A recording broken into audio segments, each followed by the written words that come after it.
October 11 থেকে শুরু হতে যাচ্ছে রঞ্জি ট্রফি। সেখানে খেলতে দেখা যাবে তাকে। বাংলার সম্ভাব্য স্কোয়াডে রাখা হয়েছে তাকে। এমনকি বলা হচ্ছে বাংলাদেশ সিরিজের পর নিউজিল্যান্ডের বিপক্ষেও প্রথম টেস্ট হয়তো খেলবেন তিনি।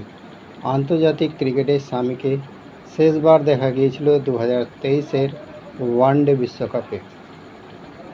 Welcome my channel. বাংলার সুপারস্টার তারকাকে বাদ দেওয়া হয়েছে বাংলাদেশ সিরিজে। ভারতের স্কোয়াড ঘোষণা হতেই বড় রহস্য হলো ফাঁস। রবিবার বাংলাদেশের 2 ম্যাচের টেস্ট সিরিজের জন্য স্কোয়াড ঘোষণা করেছে বিসিসিআই।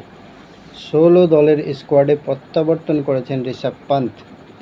দুর্ঘটনার কবলে পড়ার পর পান্ত এই প্রথমবার 21 মাস পরে লম্বা ফরম্যাটের ক্রিকেটে খেলতে নামবেন। দ্বিতীয় সন্তানের জন্মের জন্য বিরাট কোহলি ইংল্যান্ড সিরিজে অংশ নিতে পারেননি। টি-20 বিশ্বকাপের পর 22 গজ থেকে বিশ্রামে ছিলেন জসপ্রীত বুমরাহ। তিনিও ক্রিকেটে ফিরছেন বাংলাদেশ সিরিজের মাধ্যমে।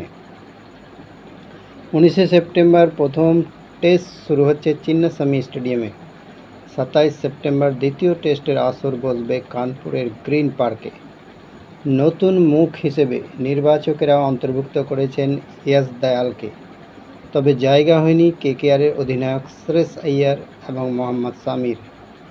জেনে নেওয়া যাক কারণ। শ্রেয়স আইয়ার বাদ পড়া মোটেও আশ্চর্যের নয়। ওয়ানডে ফরম্যাটে শ্রেয়স ভালো ফর্মে রয়েছেন। এমনকি দলীপ ট্রফিতে হাফ সেঞ্চুরি করে টিম ম্যানেজমেন্টকে বাংলাদেশ সিরিজের আগে বার্তাও দিয়েছিলেন। তবে টেস্টে শ্রেয়সের ধারাবাহিকতার অভাব রয়েছে। চলতি বছরের শুরুতে ইংল্যান্ড সিরিজেও খারাপ পারফরম্যান্সের কারণে বাদ পড়তে হয়েছিল তাকে। সেই সময় যদিও ইনজুরির কথা বলা হয়েছিল।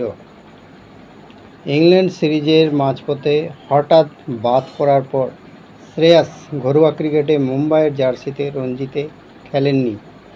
ইনজুরির অজুহাতে না খেলার পরেই শ্রেয়সকে শাস্তি হিসেবে বোর্ডের কেন্দ্রীয় চুক্তি থেকে বাদ দেওয়া হয়েছিল। এরপর রঞ্জিতে খেললেও প্রভাব ফেলার মতো পারফরম্যান্স করতে পারেননি শ্রেয়স।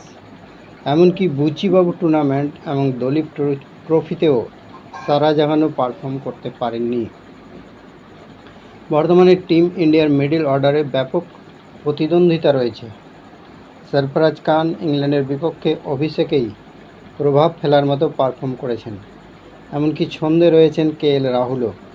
এমন অবস্থায় শ্রেয়সকে বাইরে রাখা ছাড়া আর কোনো অপশান বাকি নেই। প্রধান নির্বাচক অজিত আগারকার এর আগে মোহাম্মদ সামির সম্ভাব্য প্রত্যাবর্তন মঞ্চ হিসেবে বেছে নিয়েছেন বাংলাদেশ সিরিজকে। তবে সামি এখনও রিকভারি সেশনে ব্যস্ত, তাই বাংলাদেশ সিরিজে তার কথা ভাবা হয়নি।